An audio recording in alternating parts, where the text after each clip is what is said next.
Vote শেষ, result বেরিয়ে গেছে, হয়েছে ক্ষমতার পালাবদল। কারুর বিশ্লেষণ মিলেছে, কারুর বিশ্লেষণ মেলেনি। কেউ ভেবেছে এখানে আমি জিতবো, কেউ ভেবেছে ওখানে আমি জিতবো। কিন্তু সব হিসেব নিকেশ একদম পাল্টে গেছে জনতার রায়ে। গলাটা একটু ডিস্টার্ব আছে, শুনতে একটু অন্যরকম লাগতে পারে, সেই জন্য মার্জনা চাইছি। কিন্তু এই জনতার রায়ে ক্ষমতার পালাবদল তো হলো, নতুন মন্ত্রিসভা গঠনও হয়ে যাবে। কিন্তু আপনি কি জানেন সেই জনতা হয়তো এবার সমস্যায় পড়তে পারে। তার কারণ তাদের নিত্যদিনের যে প্রয়োজনীয় সার্টিফিকেট সেগুলো পেতে গিয়ে তারা সমস্যায় পড়তে পারে। হ্যাঁ বন্ধুরা, কারণ বিভিন্ন জেলাতে কিন্তু এবার পঞ্চায়েত, পৌরসভা বা ব্লক বা পঞ্চায়েত সমিতি এবং জেলা পরিষদ কিন্তু ইনঅ্যাক্টিভ হয়ে যাবে। হ্যাঁ, কেন কি? তার অনেকগুলো কারণ আছে। আর এই ইনঅ্যাক্টিভ হয়ে গেলে আপনি ঠিক সার্ভিস কিভাবে পাবেন একজন সাধারণ মানুষ হিসেবে, সেটা নিয়েই কথা বলবো আজকের এই ভিডিওতে। নমস্কার, যদি ভালো লাগে তাহলে এই চ্যানেলটাকে লাইক, কমেন্ট, শেয়ারের সাথে সাথে সাবস্ক্রাইব করতে পারেন, বেল আইকন বাজিয়ে দিতে পারেন। এটা কোনো রাজনৈতিক চ্যানেল না বা কারোর মুখপত্র না। আমি একজন সাধারণ মানুষ, সেই অ্যাঙ্গেল থেকেই আমি কিন্তু ভিডিওগুলো বানিয়ে থাকি। তাই কোনো প্রকার রাজনৈতিক রং দয়া করে লাগাবেন না। দেখুন, একজন মানুষের দৈনন্দিন জীবনে বিভিন্ন প্রকার সার্টিফিকেট কিন্তু লাগে। বিশেষত যারা রুরাল সেগমেন্টে আছেন তাদের জন্য রেসিডেন্সিয়াল, ইনকাম থেকে ডোমিসিয়াল সব ধরনের সার্টিফিকেট কিন্তু প্রয়োজন হয়, এবং সেটা অবশ্যই ইস্যু হয় গ্রাম পঞ্চায়েত অথবা ব্লক স্তর থেকে। এবার প্রশ্ন হলো, এই সার্টিফিকেটগুলো কিভাবে পাবেন? প্রথমত তার আগে বলি যে এই বডি যে ইনঅ্যাক্টিভ হয়ে যাওয়া সেটা কিন্তু একটা ভালো লক্ষণ নয়, এবং এর ফলে অনেকগুলো সমস্যা তৈরি হয়। প্রথমত যারা সরকারি কর্মচারী রয়েছেন তাদের উপর অত্যাধিক কাজের প্রেশার বাড়ে, এবং সরাসরি বিডিও সাহেব বা পঞ্চায়েত সমিতি কিন্তু সরাসরি তার ক্ষমতা দিয়ে কিন্তু পঞ্চায়েতগুলোকে কিন্তু কন্ট্রোল করে। আবার উল্টো দিকে জেলা পরিষদ যদি ইনঅ্যাক্টিভ হয়ে যায় তাহলে কি হবে? সেক্ষেত্রে উন্নয়নমূলক কাজকর্মগুলো কিন্তু আগামী দিনে ব্যাহত হওয়ার একটা জায়গা তৈরি হয়।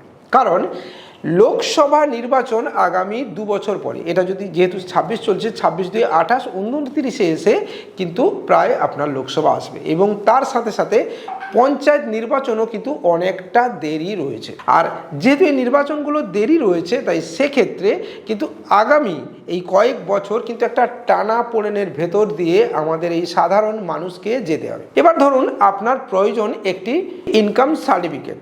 এখন অনেকেই বলবেন যে এই ধরনের সার্টিফিকেটগুলো অনলাইনে তো পাওয়া যায়, কিন্তু বন্ধুরা অনলাইনে আবেদন করলেও যিনি ডিএসসি রয়েছেন বা যার ডিএসসি অর্থাৎ প্রধান সাহেবা বা প্রধান সাহেব এবং তার সাথে এক্সিকিউটিভ অ্যাসিস্ট্যান্ট, এই দুজনের সিগনেটরি কিন্তু প্রয়োজন হবে বা অ্যাপ্রুভাল প্রয়োজন হবে, এটা কিন্তু মাথায় রাখবেন। আর এই অ্যাপ্রুভাল দেওয়ার আগে গ্রাম পঞ্চায়েত স্তরে বা ব্লক স্তর থেকে কিন্তু এটাকে ভেরিফাই করা হয়, এবং সেটা ম্যানুয়ালি। অর্থাৎ আপনি কোথাও অনলাইনে অ্যাপ্লিকেশন করলেন এবং সেটা নিয়ে আপনাকে যেতে হবে কিন্তু নিয়ারেস্ট গ্রাম পঞ্চায়েত অফিসে বা ব্লক স্তরে, ঠিক আছে? এবং সেখানে গিয়ে আপনাকে এটা ম্যানুয়ালি ভেরিফাই করাতে হয় যে আমি সেই ব্যক্তি যে এটা আবেদন করেছে। হ্যাঁ, এখনও এই প্রথা বেশ কিছু গ্রাম পঞ্চায়েত বা ব্লক স্তরে বা পঞ্চায়েত সমিতিতে কিন্তু রয়েছে বন্ধুরা। যদি জেলা পরিষদ থেকে কোনো সার্ভিসের এই ধরনের প্রয়োজন হয় তাহলে কিন্তু সেটা ব্লক স্তরে পাঠায় এবং সেটা ভেরিফাই হয়,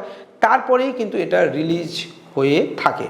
হ্যাঁ বন্ধুরা, হয়তো এই সিস্টেমটা আপনি দেখতে পান না, কিন্তু যারা পঞ্চায়েত, ব্লক বা পৌরসভা বা জেলা পরিষদে কাজ করেন তারা কিন্তু এই সিস্টেমটা জানেন, এগুলো কিন্তু ভেরিফাই হয়। তো এক্ষেত্রে আপনাকে যেটা করতে হবে যে বর্তমান যিনি পঞ্চায়েত আছেন সেটা যে দলেরই হোক না কেন তার কাছে অবশ্যই সই করিয়ে যেতে হবে। এক্ষেত্রে বর্তমান যে সরকার রাজ্যে আসছে তারা কিন্তু একটি বুদ্ধিমত্তার পরিচয় অলরেডি দিচ্ছে।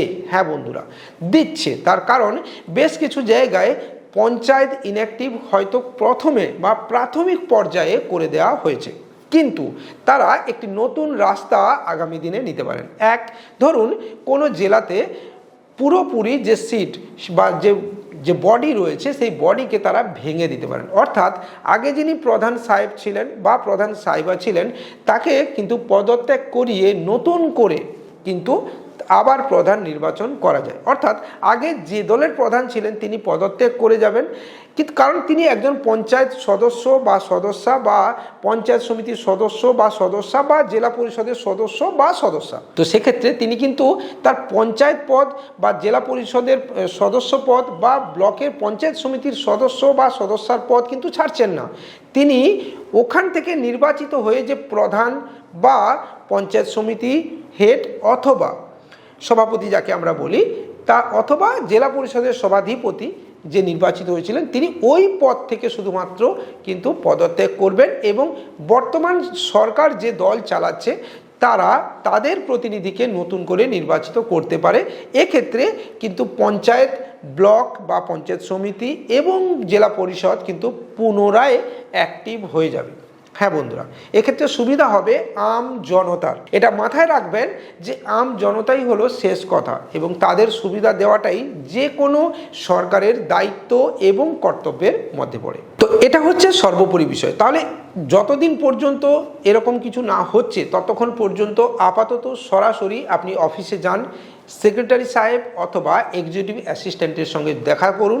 এক্ষেত্রে আপনার যাবতীয় সার্টিফিকেট রিলেটেড ইস্যু, আপনার সমস্যার সমাধান ওনারাই করে দেবেন। উল্টো দিকে যদি আপনার ব্লক রিলেটেড কোনো কাজ থাকে সেক্ষেত্রে আপনি সরাসরি বিডিও সাহেবের সঙ্গে কিন্তু আপনাকে দেখা করতে হবে।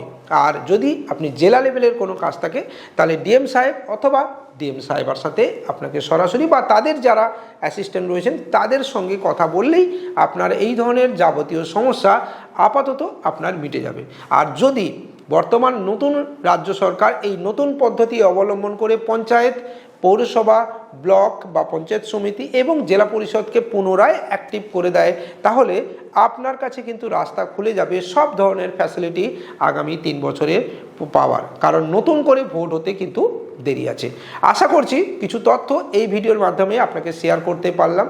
সেক্ষেত্রে যদি ভালো লাগে লাইক, কমেন্ট, শেয়ারের সাথে সাথে চ্যানেলটিকে সাবস্ক্রাইব করবেন, বেল আইকন বাজিয়ে দেবেন আর অবশ্যই অন্য কারোর সাথে শেয়ার করতে দ্বিধাবোধ করবেন না। বাই।